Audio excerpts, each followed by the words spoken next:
So today I'll talk a bit about a UAL, so University of the Arts London, and also a bit about creative careers and pathways to those.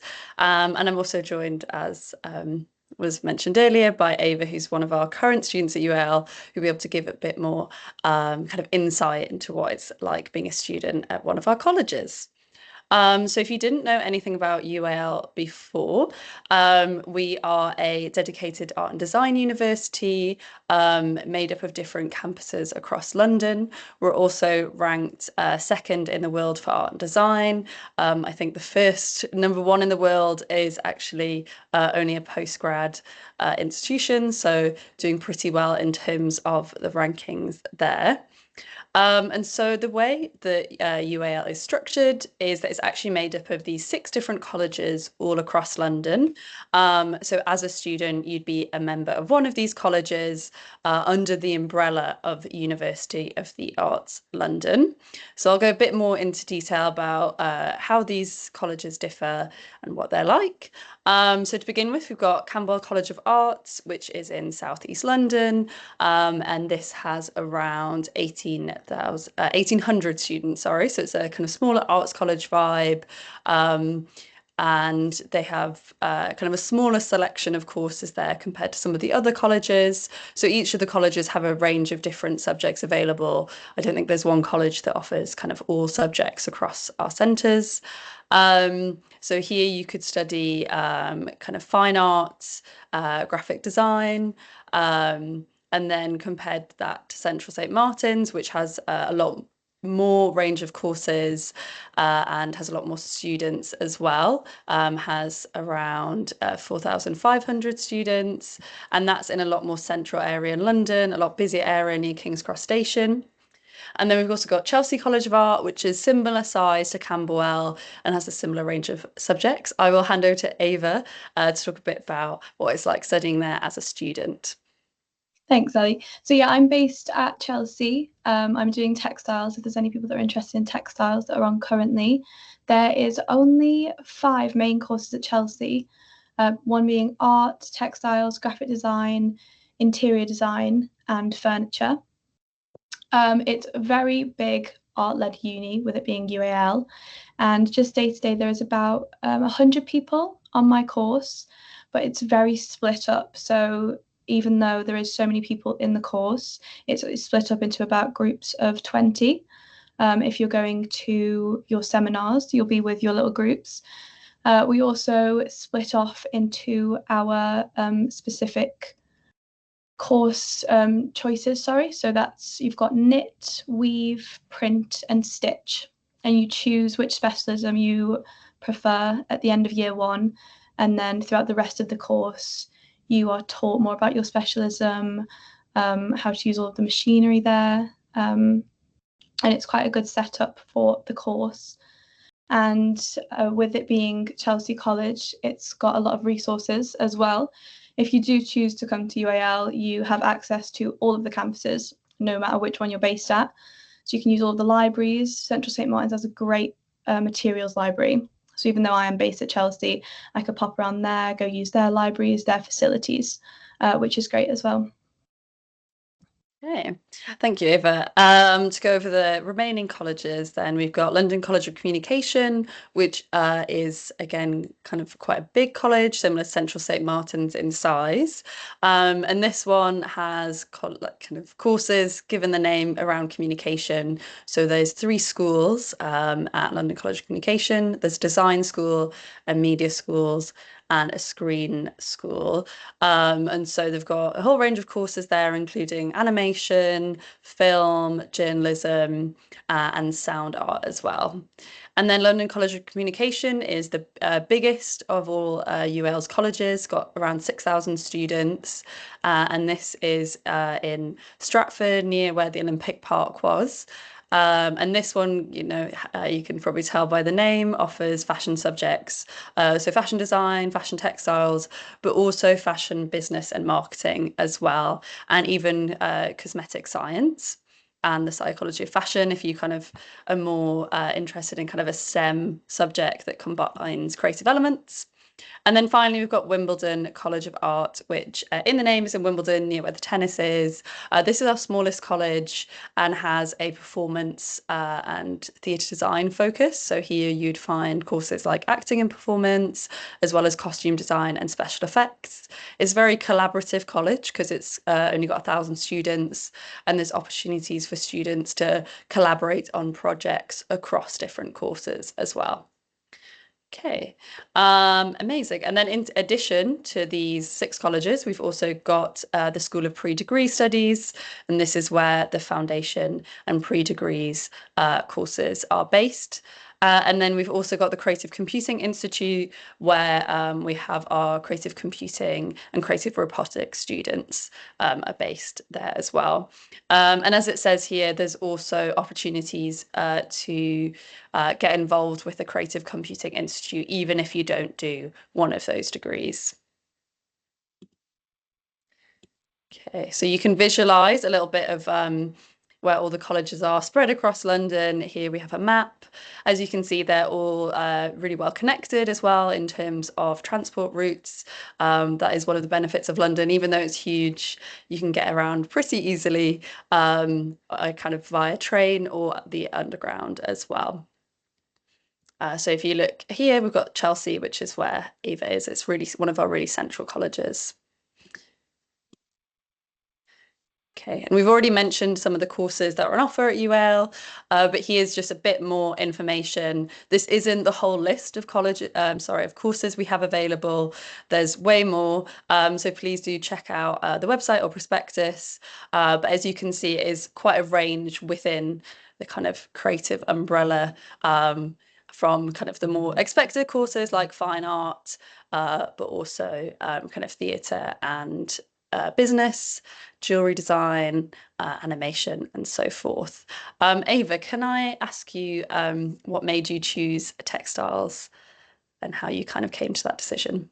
Yeah, so I actually, during A level, I chose art and textiles because I loved both of them. I did them both in GCSE as well. And it was only when I went to the open days of unis that I kind of realized that I was more interested in the material side of things instead of like the painting and the drawing side, which I loved about art anyway, but I kind of transitioned that into textiles.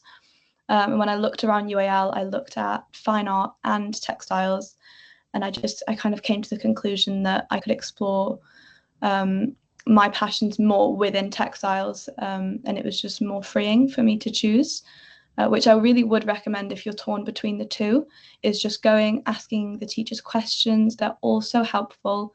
And yeah, I just through the path that they, told me that I would take on the course, I knew it was more what was right for me at the time.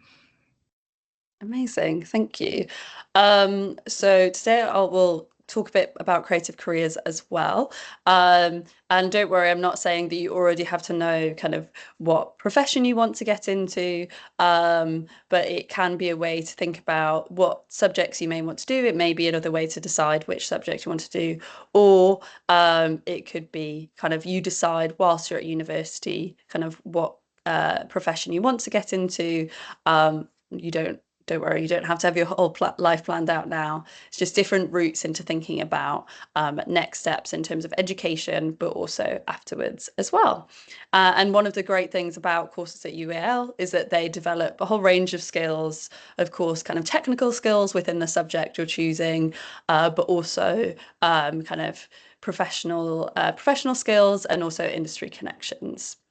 So to begin with, I'll talk a bit about the UK creative industries, um, just to show you the whole range that there is within the creative industry. It's really a broad sector. Kind of a question to get you thinking on a Monday afternoon, hopefully warm your brain up a little bit. So, what roles would you need in the following businesses: fashion, clothing brand, and podcast? You can put this in the chat. I actually can't see the chat, but please do kind of put any ideas down in the chat.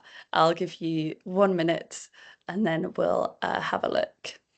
Okay, that would be great if people can put that in the chat and I can then read those out to you, Ellie. So, what roles would you need in the following businesses? Fashion, clothing brand, and podcast. Can you think of anything? Be really good if somebody can be lovely. Marketing. Yeah, amazing. So yeah, Yeah, you need marketing across both of those, because yeah. obviously you want people to know about your clothing brand, but also for people to know and kind of reach your podcast, people that have the kind of interest that you're covering within the podcast. Absolutely. Design. Yeah, so one of the key elements to clothing is that you'd need people designing it. Um, Same with podcasts as well. You could have kind of design elements for maybe the visuals um, on the kind of when you're listening to it, if you have like a logo and things like that as well. Absolutely. We've got somebody typing, so you just hold on for one moment. Let's see if somebody's coming up with something there. I can't see anything else at the moment. So, but students do continue to put things in the chat. But yeah, that's what we've got so far. Amazing. Well, thank you for your contributions there. So, to go into a little bit more, as you mentioned, kind of marketing, also design. Also, you would have buyers within a clothing brand as well, kind of researching and finding different garments for the brand as well. Also, sales, finance, the kind of business side of things. Also, kind of perhaps a creative director, stylist and photographer. So kind of you want to take the photos of the clothes and the items that you're selling as well. And depending on the size of the brand as well, I'm not saying you'd have everyone would do an individual role. If it's a small business, you may have people wearing multiple hats as well. Okay, and then secondly, for the podcast, so yeah, you mentioned marketing, but also if you're recording the video, you'd have someone doing the videography, sound engineer as well, video editor, and things like that. Again, so a lot of people do podcasts kind of by themselves as well. They do kind of all those different roles. But then for some really kind of more high budget podcasts, you'd have different people doing these roles. So this is just to kind of show all the different roles that are out there, even just across two different examples. And of course, a whole range of skills are needed to do all these different roles. So to show the kind of value of the creative economy, there is a lot of kind of finance behind that. It is such a big part of the UK and also global industries, as you can see here. Yeah, to show that it's really there's so much money behind it. It's really important in the global economy, basically. Okay, so economics aside, there's also so much value within the creative industry that's not just to do with finance, not just to do with money. It's just such an important part of life, and you can't go through a day without interacting with it in some way, whether that be through kind of, advertising, things on social media, but also just kind of walking down the street. And also, if you're kind of more engaged and go to museums, art galleries, when you're at home watching like TV as well. There's just so much to the creative industries that impacts our lives for the better.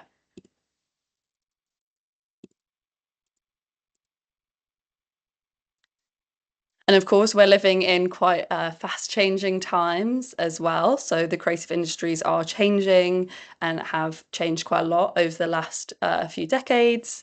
Um, and this is really influencing how we create um, art, architecture, fashion, design.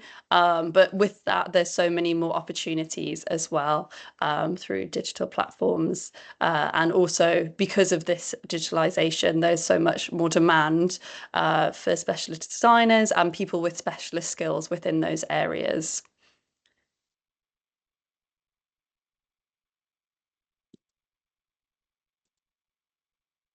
Then in terms of career opportunities, these really span a whole range of different types of organizations, types of businesses, whether they're huge companies. These need creative people, designers, and a whole range of different creative roles. But then conversely, more small businesses, as we mentioned with the examples of the podcast and the fashion brand, these different roles spread across all different sizes of organizations. There's also grant-funded organizations, kind of creative institutions. As a creative, you can also be self-employed or freelance. So there's a whole range of different opportunities and types of organization you can work for as a creative person.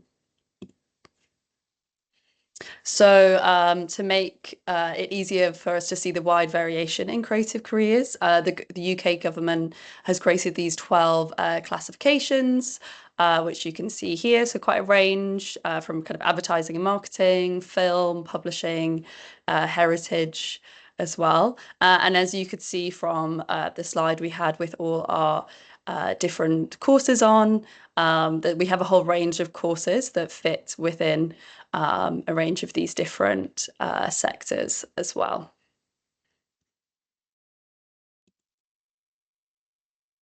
Okay, so I have a small video now, which I am hoping that hoping the sound works.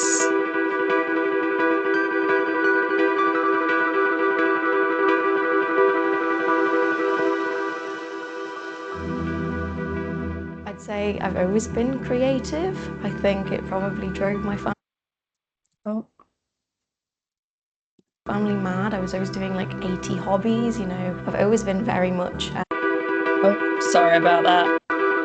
family mad. I was always doing like 80 hobbies, you know. I've always been very much a creative mess, I think some might say. My mum had me playing with like colouring books when I was younger. I had this chalkboard and easels, like she used to let me paint everywhere. I'd say my creativity first started taking real shape in my early teens, but I've always been creative. Because of my parents' jobs, I was dragged all across the world to different countries like Indonesia, Holland, travelled all across Asia. So the only thing I could really do to entertain myself was draw. I'm an adaptive designer. This was something I developed whilst I was at university and have turned into my full-time career. So that means I make clothing for people with disabilities. I'm primarily an oil painter, but I do a bit of mixed media, digital media, and even music. I would describe my creative practice as a photographer, image maker, and I started off looking into my own personal identity through femininity and womanhood, and then I kind of like diverted into my cultural experience, being raised in London, being born in London, and having like a Caribbean heritage. I changed a lot during my time at UAL, and I think I became more confident, and I think it's made me a much more experimental creative. I think learning from your peers, especially watching how others approach a task or a problem, really makes you think, oh, okay, I didn't think of doing it that way, and so your practice massively evolves. I'm grateful for the challenges that I experienced when I was at UAL. It moulded me into the person I am today. The facilities really did help me to understand the type of creative that I am, and the amazing people that were in the uni when I was there. Shouts to Adrian and Dee, because yeah, they're amazing. I was really influenced by the creative community. I hadn't experienced an environment like it at all prior to it, and it was really rewarding to be around so many different creatives from so many different backgrounds with so many different ideas and approaches to the world and their work and their practice. One word I'd use to describe myself as a creative is visionary. Once I have an image in my head, I do everything I can to make that image a reality. I would say I'm methodical. I plan and I work in steps in order to get the best results. I'd say I'm a very deliberate artist. There's not loads of experimentation because I really like detail. I'm mainly absorbing things in my head, and then there's just a quick burst of loads of content creating. Being in a room full of people that are creative. It makes that feel like the norm and that feel like you're supposed to be here.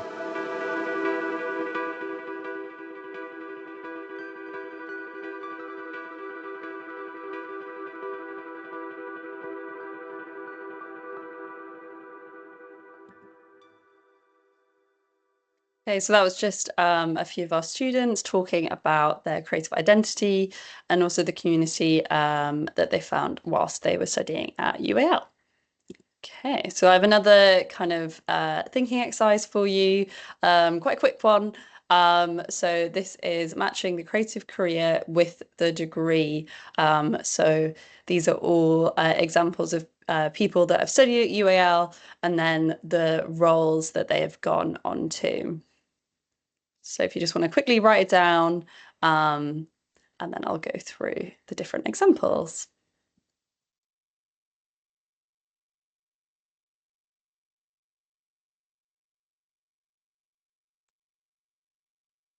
So as you can see, we've got a whole range there.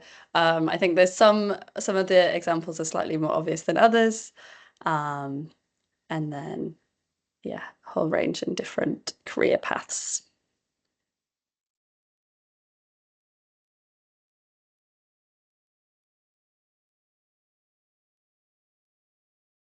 As I said, I can't see the chat, but if you do want to just put in a few examples, you don't have to do all of them. Feel free to put them in the chat as well. Okay, I've got nobody typing at the moment, so I'm going to have a go myself. Okay. So we've got costume for theatre and screen, possibly going into costume designer, maybe. Yeah. And film practice, I guess. Oh, I don't know. Senior content editor. I don't know. I'm not sure myself there, Ellie. Yeah. You might have to put me straight. Okay, yeah, I will. Oh, we've got one and the E. We've got somebody written in, Williams written in 1 and the E. I don't know if we can go back one. Yeah. There. Look. Yeah, if we can go back. That's it. And One. yes, so we've got, as you can see, lovely. That's great. Thank you, William. Well done. So yeah, we've got someone who studied fine art painting at Camberwell College of Arts. So actually at Camberwell College, you can do a fine art pathway. So one example is painting. There's also sculpture and photography as well. Whereas at other colleges, you would just be studying fine art. You can do a specific pathway at these colleges. And they've, as you can see, have gone on to study. Oh, sorry about that. So you can see they've gone on to study a whole range of, sorry, not study, they've gone on to exhibit all over the world. And then we've also got another example here. So someone who studied graphic design is now a freelance illustrator and has worked with a whole range of clients. So we've got an example of the image from The Guardian. They've also worked with Great Northern Railway, but also the New York Times and Apple. And then we've got the person that studied textile design, went on to be a designer specializing in woven fabrics. So also studied textiles at Chelsea, similar to Ava. You can see some of their beautiful designs here on the screen. And then this one was a little difficult because I didn't say what DIT meant, but it means digital imaging technician. And so the person that studied film practice at London College of Communication went on to work on a whole range of projects, including Beetlejuice and Bridgerton. I think that's the image on the right. I think must be from Bridgerton, just looking at the style of it. And then we've got someone who studied fashion journalism at London College of Fashion, who went on to be a senior content editor, but it also works at a whole range of different publications, including Vogue and Harper's Bazaar. Then you can see some of their kind of magazine work in those images there with Icon. And then finally, we've got the costume for theatre and screen student who went on to become an award-winning costume designer. And as you can see in the images, they've worked on Downton Abbey and also House of Dragon on the right there as well. So that's just to give a few examples of the different career routes you can go down from different degrees, different subjects. As I said, there's some that are more obvious than others. Some kind of seem like quite direct routes, and then some kind of slightly less expected. Okay, so now I'm just going to talk about the benefits of studying at UAL, the kind of resources and connections you can get at this university. Okay, so I have another video, which I think, there we go. So I chose to study in London because for me it was like that's where the magic is for art and creativity. Studying within London gave me the flexibility to also continue my personal practices at home because I live in Essex, and being able to travel and study just worked better for me. I took half a year out and then was working 2 jobs, working in fashion as a junior account manager. That wasn't for me. So it made me feel excited to go back to uni and to learn again, because I think when you stop learning, you stop living, you become a bit you disintegrate. And going back to uni gave me that sense of light and life. Chelsea for me just had a really nice atmosphere. I felt really comfortable, but I also felt like I'd be able to be pushed out of my comfort zone. I felt like it was a place for me. Being on graphic design, communication at Chelsea College of Arts, I've had amazing opportunities to work with really big businesses and brands. So for example, we've done a branding live brief with Ogilvy, and now we are doing a brief with GF Smith. All of these things are just opportunities that the college and London gives to you. London itself is ever growing, ever moving. You can never fully keep up with it. You can't completely chase London. So for me, the constant inspiration and creation that comes out of London itself feeds into my work all the time. By the time you've done something else has been created. So it keeps you on your toes. You never feel like you've seen it all or done it all. One of my best mates, he's from New Zealand, and I've got friends who are from China, I've got friends who are from Spain, but I've also got friends who are from Northolt.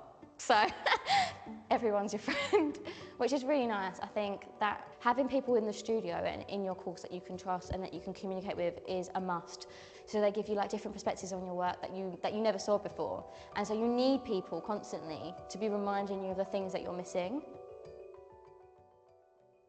I like to go to Brick Lane and Columbia Road on a Sunday morning.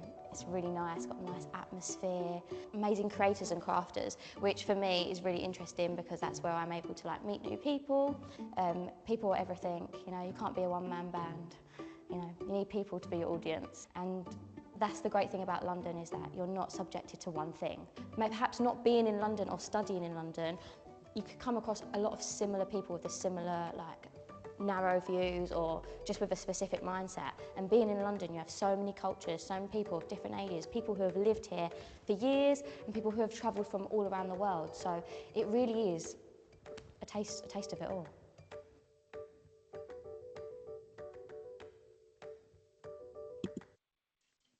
Okay, so again, another example of a student talking about the community they found at UAL and also what they enjoyed about studying in London more broadly also. So here's just a few examples of the support you get as a student at UAL in terms of kind of supporting your career. So as you can see, there's a whole range of different opportunities and resources, whether that be the careers team, if you wanted to do kind of one-to-one meetings and have a chat to an expert about kind of different routes and options, but also kind of workshops as well. There's also the opportunity for seed funding and bursaries to set up your own business. So quite a lot of our students at UL actually start their own business whilst they're studying, and this is a really good way to build your skills as well. And on that one, with the last example of UAL's Not Just a Shop, this also gives students the opportunity to develop maybe one product or a range of products that actually go on sale in one of our shops. So one of them is in central London, in High Holborn, and anyone can go into that shop and buy products developed by our students. I've actually personally bought quite a lot of things from from Not Just a Shop. And then we've also got arts temps as well, which is what brought Ava here today. And this is, again, just another way to build your skills and also a lot of opportunities for paid work as well.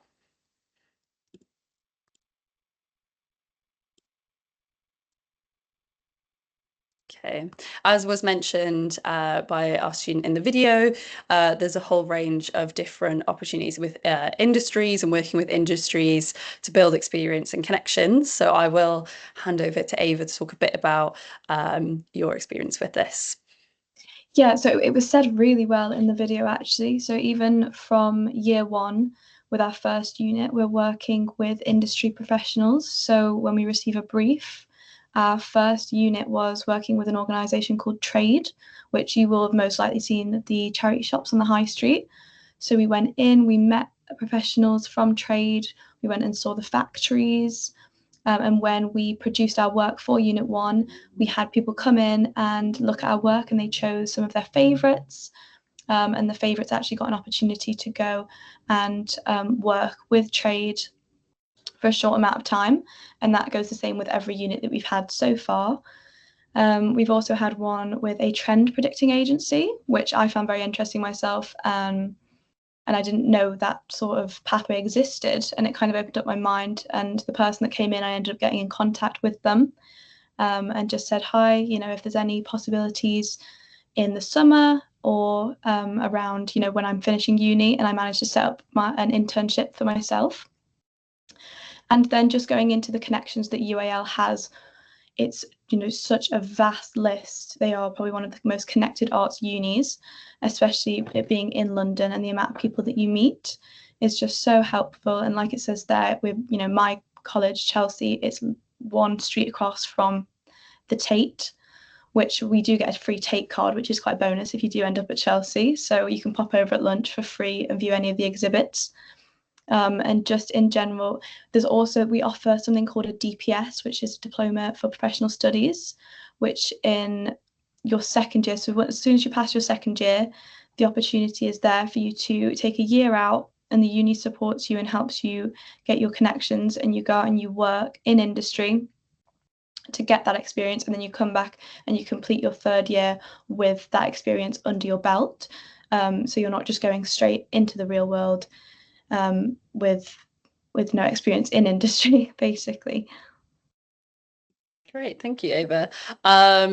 So yeah, we've, as well as the diploma in professional studies that Ava summarised, we've also got another diploma in creative computing or Apple development, and this is similar to the diploma in professional studies in that it would add an extra year onto your kind of 3 years of study, and that's another way just to really build your skills before kind of graduating and finishing your final year.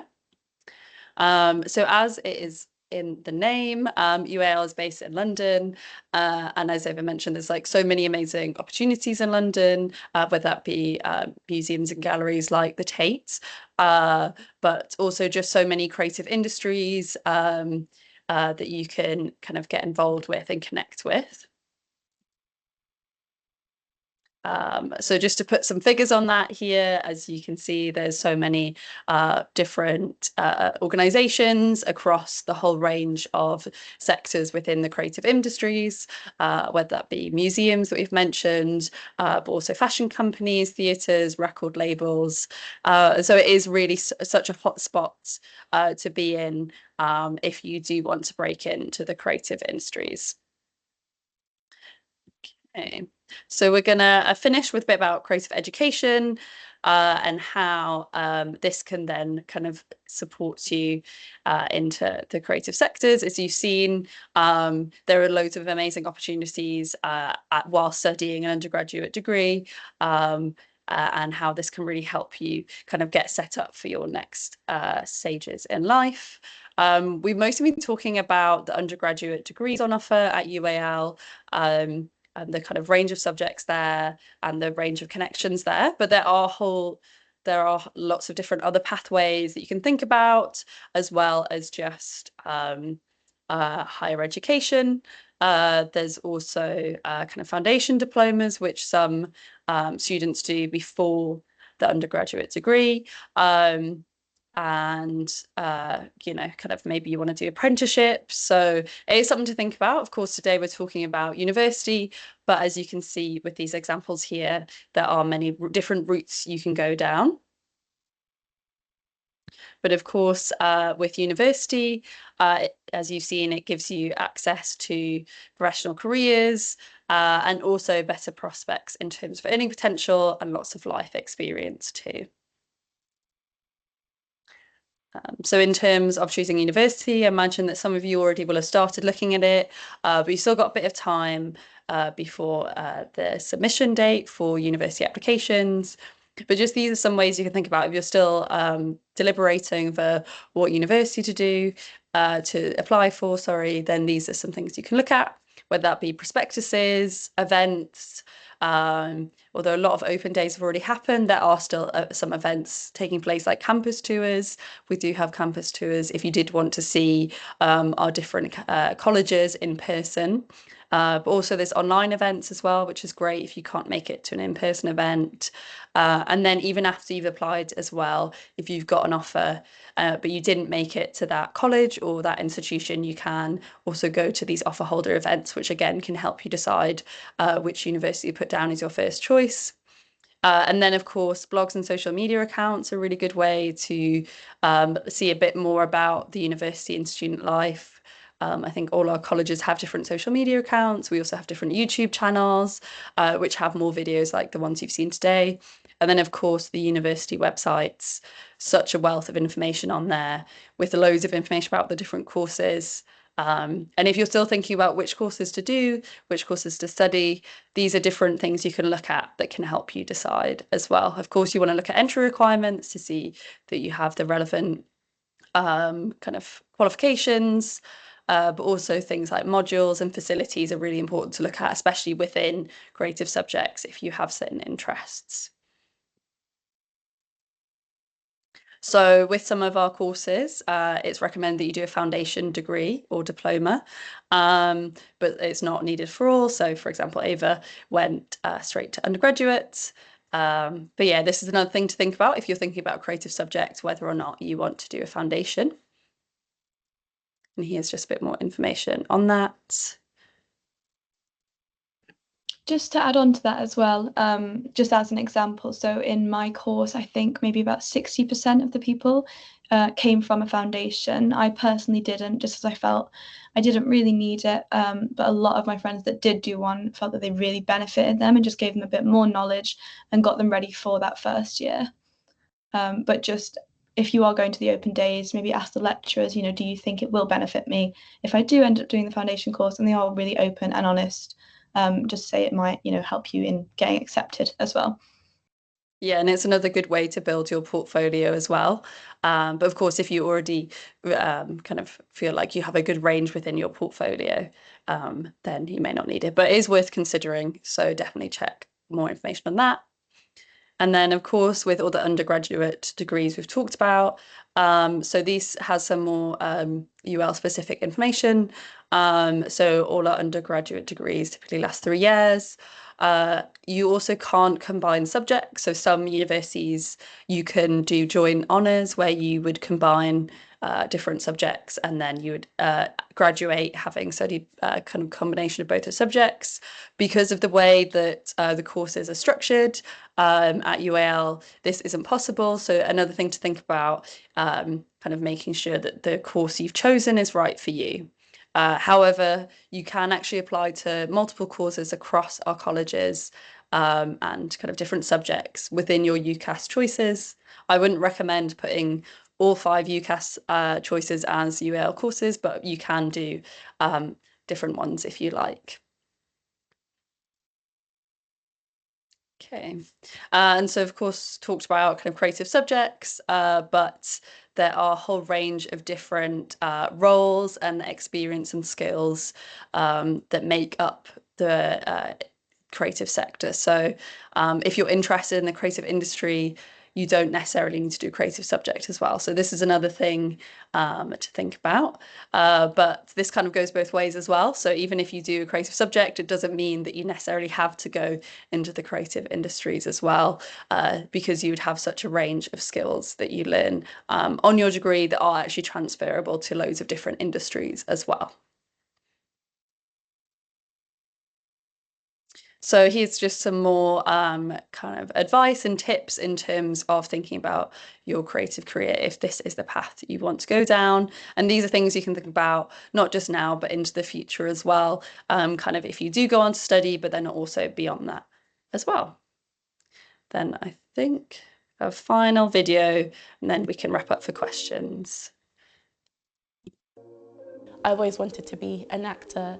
I've always wanted to direct. So being at UAL kind of helped me realise that that is something that I definitely do genuinely want to do with my whole heart. My career goals are to kind of, once I graduate, enter the industry as soon as possible. I'd like to get into software development, so it is quite a popular industry.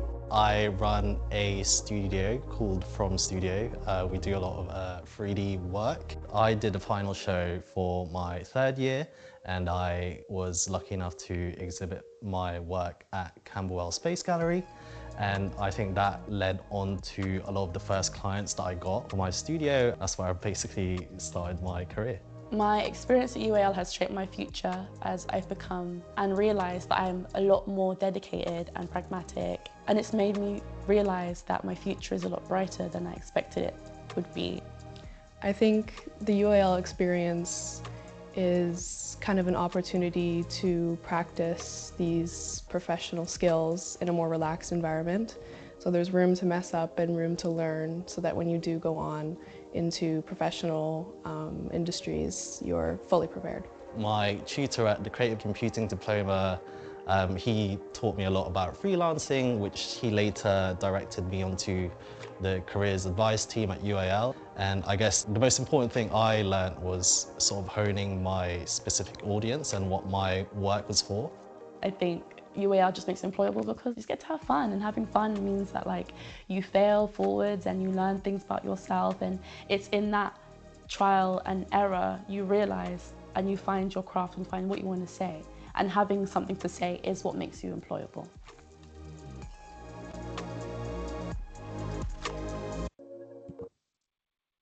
Okay, to wrap up then, here's just some stats on UAL in terms of its place within the creative industry and kind of routes and opportunities for our students. So as we mentioned earlier, a lot of our students create their own business and start their own small business while studying. We're also top 15 in the UK for university industry connections as well.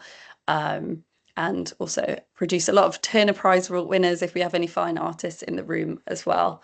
There's obviously a very prestigious prize. Okay, so then if you're interested in finding out more about UAL, getting more information about events we've got coming up, like open days, online workshops, but also kind of advice and reminders of different deadlines, I really do recommend signing up to our mailing list here. There's also loads more information on our website if you're interested in finding out more about our different courses as well. I'll stop sharing now, and then we can go to questions before wrapping up. Thank you so much, Ellie and Ava. That's absolutely brilliant. And students, if you'd like to put questions in the chat, then please do. And whilst that's happening, and as I say, I've got some pre-asked questions as well. I wonder if I could just refer back. The presentation was excellent, but I remember Ava said about the open days, and you said how important those are. There's, I think, more students in year 12 at the moment online with us, although we have got some 13s, and year 12s will be at the moment at that, just at that beginning part of looking at open days for next year. And I think setting out, you know, what to look for is a really helpful thing. We have got a video making the most of open days on our website that we've produced before. But Ava, if you could give just one piece of advice, what would it be for students perhaps considering now going to open days, even planning those? I think definitely, open days are so important because I think that's the only way you can get an actual feel for the college. Before I came down and saw Chelsea, I'd only seen it online or just heard bits from it, and I came down and I got the feeling of the campus, and I was just like, this is perfect. But one piece of advice I would say is don't be afraid to ask questions, because I know for me, my mum had to ask all of the questions. I didn't speak, and I now do the tours for the uni, and I tell the people, I'm like, just ask me anything, like no one's gonna buy it. But I was on the train back home and I was like, oh, should have asked that.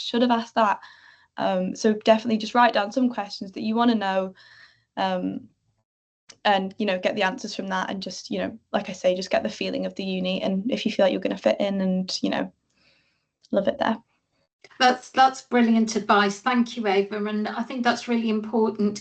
Faye's putting some links in the chat whilst we speak, and we will be circulating the recording and the presentations, so don't worry, students, about taking a note of all of those things. But actually, that's really good advice, and we took a group of students the other day to Birmingham City University, and a student who's now studying speech and language actually went to look at geography and ended up just absolutely falling in love with the course and is just completely sold on it. So those open days are really good to ask questions, but to also explore perhaps some of those either associated or even non-associated courses, and to differentiate between the courses by asking those questions, talking to students rather than just lecturers, to get the real sort of lowdown on that. That's really good. And I think one of the things you mentioned, Ellie, in the presentation is about the labour market information and understanding as well where the creative industries sit in employability terms and careers sort of expansion across the not just the UK but globally. And I think it's really important, perhaps, that students, when they come to open days or online, they can look to see what kind of careers graduates go on to. And I'm presuming your website has quite a bit of information about that, as would all of the websites for universities. Obviously, a lot of our students will be looking at a range of universities. So is that a good idea to look at that, Ellie? Yeah, so I believe each of our course pages has a careers section, or at least we have a different, but I'm pretty sure there is other course pages, and then also more information in a specific section of the website as well. That's really helpful, and I think for students that's a really good idea. And another of the things that you've mentioned is oddly enough, being creative is a very individual thing, but actually being collaborative I think your videos highlighted that, how important that is. Ava, what have you benefited from going to university as opposed to perhaps going into a job or something? What has that given you, do you think, as you move through your undergraduate degree? I think definitely, so textile specific, obviously going in and just learning with the machinery, techniques and things like that, which is very obvious, but also, as you mentioned before, collaboration. So our last unit, I was paired up with a girl from my course, and then we had to pair up with two other pairs, one from graphic design, sorry, and the other from interior design, which I had, just no idea about the courses before we paired up with them. And it was a 10-week project, and we had to collaborate, very self-policed, to basically come up with a final exhibit, and work together to make that, which was really interesting because I learned a lot about graphics and interiors, and it just kind of prepared me for, coming out of university, going into the industry. You're not just going to be working with textiles people, you're going to be working with, an absolute range. So it really did help me understand that quite a lot. That's really helpful. And I think, Ellie, you mentioned as well about developing your own business potentially whilst you're studying. And I know we've got some students online who perhaps are musicians and perhaps already recording and doing their own sort of productions and things. But actually the benefit of going to university can really bring on an entrepreneurial spirit, but also, again, a collaborative with other things. Would you agree with that, Ellie? Yeah, definitely. So not we don't just have support in terms of funding, but also we have a whole range of different societies and networks as well. So a lot of students kind of work together. They don't just do it by themselves, but they'll work together and not just build connections outside of the university within the industry, but also build connections with other students across different courses. That's really helpful, thank you. One of the questions that student asked in advance is about careers in the creative industries. What experience would be helpful before applying to university? What do you think admissions are looking for? So I think you don't need to have experience within the professional sector before applying, especially with art and design subjects. What really you want to think about is your portfolio and having a range of different projects on your portfolio. So you'll want some that are relevant for the course you're applying for. So for example, if you're applying textiles, you'd want some textile specific ones, but you wouldn't just need textile projects on there. You would want to show a range. And of course, you just want your interests within your chosen course to kind of come through. Of course, you will need to mention in your personal statement kind of things you've done outside of school as well. So whether this be kind of art and design specific, or kind of if you're, the skills you've developed from being in a sports team or being in choir or band or even doing a part-time job, all these skills are relevant, even if it doesn't seem obvious to begin with. So yeah, definitely important things to put in your personal statement. Yeah. Thank you. That's brilliant. One specific one was about architectural, and I don't know whether you can answer this, but obviously, career-wise, you've spent a long time actually studying. I think it's a 5-year degree normally for architecture. But I'm imagining that from the question here, that considering the other career sectors that you can go into with some of the creative arts degrees, and I think that's a slightly broader question. And I think you did address that in one of the videos, that actually you can broaden out a lot of those creative fields. And perhaps Ava might be able to tell me what you're hoping to do with your degree, Ava, and that might be a good example for students. Yeah, so I definitely know that I want to go into the textile design industry, and something that I've had a passion about since joining UAL is biomaterials, which we offer at Chelsea. They redid the lab just like the year before I joined, and that's how I learnt about it. And that's just something that I found I have a really big passion for, with UAL being so big on sustainability. And yeah, I definitely want to delve deeper into that. I know that they have connections with a new company that's set up that does revolve around biomaterials. So I definitely want to look into that, but I am still not fully set on where I want to go. And I don't think I will be until I am ready to leave, because it's kind of, I just want to explore all the different options, which they really encourage you to do at UAL as well. That's lovely. And I think that's really helpful to sort of round this off, is actually that the exploration of both the students' own creativity, coming into contact with everybody else, and those connections. Obviously, UAL has a fantastic set of connections, and being in central London, whether students decide to go to the Conservatoire in Birmingham or come to UAL or one of the other college where creative arts and media, etc., are obviously on offer. It's really important, I think, to realise that the change that you make over those 3 or 4 years will kind of give you all of those new connections, new outlooks, new collaboration ideas, and develop their own skills as well as their outlook. So I think it's really important that students don't worry too much about what it is at the end of it, but just keep exploring, which I think, Ava, is exactly what you said. So thank you. Ellie and Ava, that's been absolutely brilliant. And what we will do, if that's okay, is if we have any further questions, if students would like to send them to the Careers at mailbox, then we will put those to Ellie and Ava.